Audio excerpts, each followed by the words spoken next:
Today's story leads right on from last week, and we'll just continue what happened to Moses after his parents had kept them in their home for the 3 months. So she made a little ark or a little basket. She put the little 3-month-old baby Moses into it and set it into the Nile River by the edge where there were some reeds. As it happened, the daughter of Pharaoh came to have a wash in the river, and she saw the little basket and she opened it up. Little Moses started to cry, and she picked him up in her arms. And lo and behold, a little girl came running out, a little Hebrew girl, and said to Pharaoh's daughter, "Would you like one of the Hebrew mothers to breastfeed the baby?" Pharaoh's daughter said, "That would be wonderful. Could you fetch someone for me?" So as it happened, this was actually the sister of Moses. Jochebed came to Pharaoh's daughter. Moses was given to her, and she was told to breastfeed and take care of Moses until he was weaned. So Jochebed not only got her precious baby Moses back, Pharaoh's daughter also paid her. So she got like a double blessing back for the wonderful faith that she had shown earlier in his life. He then weaned, and she gave him to Pharaoh's daughter, and this is when Pharaoh's daughter actually named him Moses. He was probably a 3 or 4-year-old boy, because they used to continue breastfeeding them for a number of years. And his name means, "I lifted him out of the water." This would be an important part then of Moses' life as he grew up. He would have always known where he had come from, that he had been one of the Hebrew babies found in the River Nile. So now we're going to move on to the part of the story of Moses that is mentioned in Hebrews 11, verse 24 and 25. It was by faith that Moses, when he grew up, refused to be called the son of Pharaoh's daughter.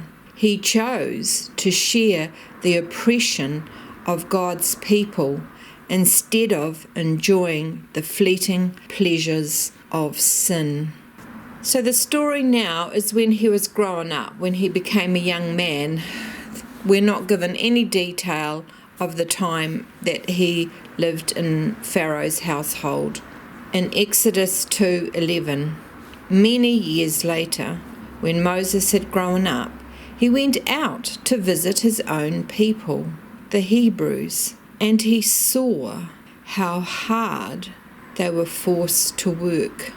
So when Moses went to visit his own people this day, he saw an Egyptian beating one of the Hebrews badly, and compassion just arose in Moses towards the Hebrew people. He looked around and he could see no one else watching. He murdered the Egyptian. So he went out again the next day, and this time he saw 2 Hebrews fighting one another. And so Moses said, "Why are you doing this? Why are you fighting your own brother?"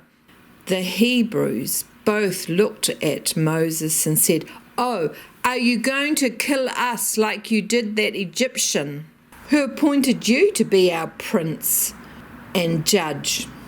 Whoa. And with that, Moses became afraid, and he thought, everybody now knows what I did. And Pharaoh heard about it, and he went to kill Moses. But Moses fled from Pharaoh and went to live in the land of Midian. He had had a wealthy, amazing life as an Egyptian. He had had anything he wanted, all the amazing food. He'd been able to ride in chariots. He'd had all the most amazing clothes. He was just inundated with wonderful and amazing pleasures. But he decided to put that all behind him, and instead he chose to be with the Hebrews, with those that God had called. In Hebrews 11:26, it also goes on to say, he thought it was better to suffer for the sake of Christ than to own the treasures of Egypt, for he was looking ahead to his great reward. What God is trying to tell us through this is Jesus is the future for us all. No matter where in history we have been born or come from, Jesus is the person, the Christ, the Messiah is the one who life is all about. And Moses decided to turn from the things of Egypt. And so the things of Egypt in our life now are like what we would call the things of the world. It's like expensive houses and cars and lots of flash clothes, and it's deciding not to have any part of that, but you focus on Jesus. And what will happen is you will be ridiculed or mocked by your brothers and sisters. Other Christians might mock you as well because you take a stronger stance than them.